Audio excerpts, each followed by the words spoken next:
The Presidency has confirmed that the Madlanga Commission of Inquiry's final report will be made public. Presidential spokesperson Vincent Magwenya made the announcement in a media briefing at the Union Buildings in Pretoria. Now, the interim report, which the Commission will submit to President Cyril Ramaphosa on Wednesday, will not be made public. This is because the Commission is yet to hear more evidence. The final report of the Madlanga Commission will be made available to the public. It will be released to the public. However, the interim report, the one that the President is going to receive on Wednesday, the 17th of December, will not be made available to the public. And the reasoning is quite simple to understand. Some of the witnesses that have come before the Commission are going to be called back again to continue with their evidence. Some had evidence located in certain specific areas, but not as broad as it was meant to be. So those witnesses are still going to be given a chance to return to the Commission and give that evidence. So it's not going to be helpful to then start chewing and debating on something that's half-baked. The President will certainly look at it. He hasn't had the luxury of time to follow every day of the Commission's hearing. The interim report will assist him in getting him up to speed with where the Commission is now and some of the issues that have been ventilated and covered in the Commission. However, it will not be helpful for the witnesses, the Commission itself, and all of us to start getting ourselves into knots over something that has not been completed. We need to allow the process to be completed.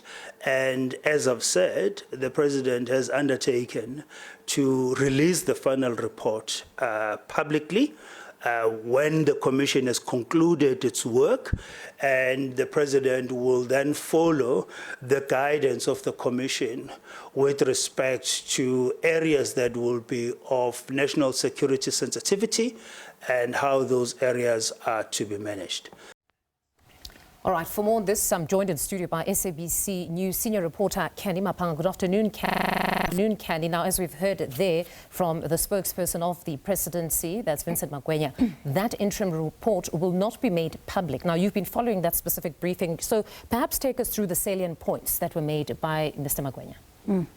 Indeed, good afternoon to you, Fuda, and to the viewers at home. Well, essentially, yesterday we broke the news that this interim report that is due by the 17th of December, we know that the team hasn't yet handed it over. So we know that the final day by Wednesday will be that specific date that we expect the Commission, one of its clerks, to hand over that interim report to the Presidency. Now, the reason why the interim report is not going to be made public, but we're now hearing a clarification, seemingly to ease the speculation surrounding this particular matter, that the final report will indeed be made public to some extent. And then, of course, we are hearing that the interim report will remain private because of the issue of the fact that we've only gone through phase 1 of the evidence and only skimmed the surface on phase 2. And a lot of these witnesses will have to be called again, not only in phase 2 of the evidence, that is the main person at the center of these allegations, that is Police Minister Senzo Mchunu, but we do know that in phase 3, a lot of the witnesses, including those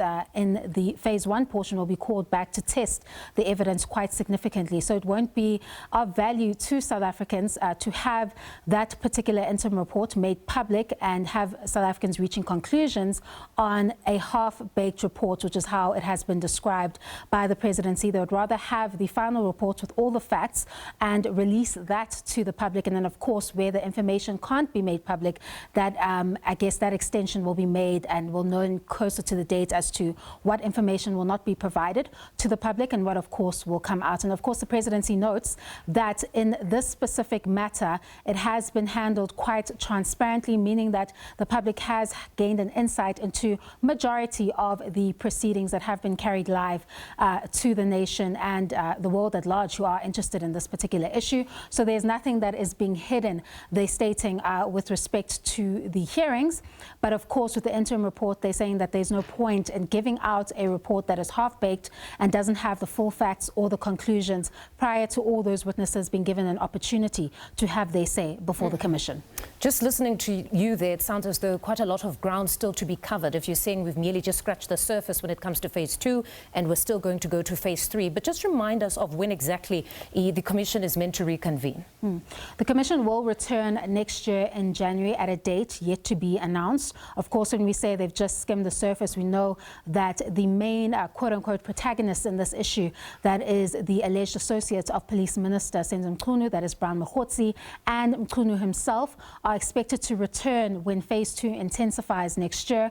And we know that in their particular evidence, particularly with the Police Minister, he was only really able to get through the question of the rationale of his decision to disband the PKTT. He still has to go through several other allegations that place him in close proximity, not only with Brown Mokhotsi, but of course the alleged underworld. And then of course they use that information to link him to that particular decision, which we've heard before the Commission was unlawful and he didn't have the power to do so. So with a witness like that, he hasn't been able to quickly ventilate those particular issues, and then of course have the opportunity to cross-examine the witnesses that are giving allegations, serious allegations against him that could not only cost him his post as Minister of Police, but of course his political career as well. So we expect that in phase 2, that evidence will intensify, and then of course phase 3 is where you can expect individuals such as KZN Top Cop Lieutenant General Nhlanhla Mkhwanazi to be called back for other witnesses to test